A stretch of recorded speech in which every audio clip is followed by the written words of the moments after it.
اليوم غنهضر بالفرنساويه باش نسالوها مزيان باش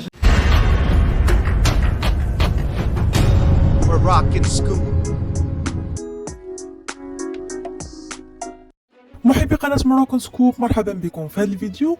كما كان معروف ان وليد الركراكي في الاونه الاخيره خرجوا بزاف الاشاعات اللي كيقولوا بانه انفصل عن الجامعه الملكيه المغربيه لكره القدم، بانه ما بقاش هو المدير الفني الاول للمنتخب الوطني المغربي، وقالوا بان وهبي هو اللي غادي يجي بلاصتو. هنا اليوم تحسم هذا الجدل هذا وتعلن فعلا بان وهبي هو مدرب المنتخب الوطني المغربي القادم.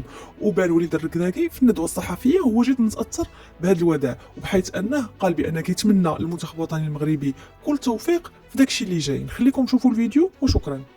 اليوم غنهضر بالفرنساويه باش نسالوها مزيان باش تفهموا. لابد شي حاجه بالدارجه ومن بعد تقولوا ما فهمتوهاش، دونك غتخدموا غترجموا شويه. سيد وليد الركراكي،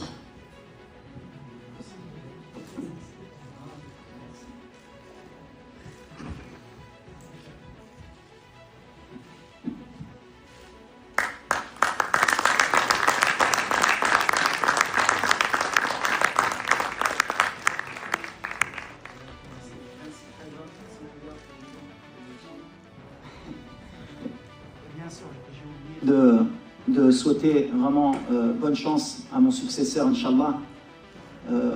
On sera tous derrière lui et on espère le meilleur. Et je suis persuadé que, Inch'Allah, il y aura de plus grandes choses qui arriveront, Inch'Allah. Voilà.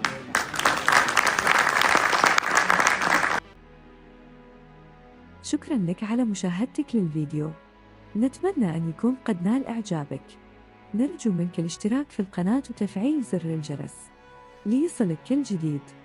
كما يمكنك الضغط على زر لايك لدعمنا. نحن نقدر دعمك وتشجيعك، وسنواصل تقديم محتوى جديد ومميز. شكرا مرة أخرى.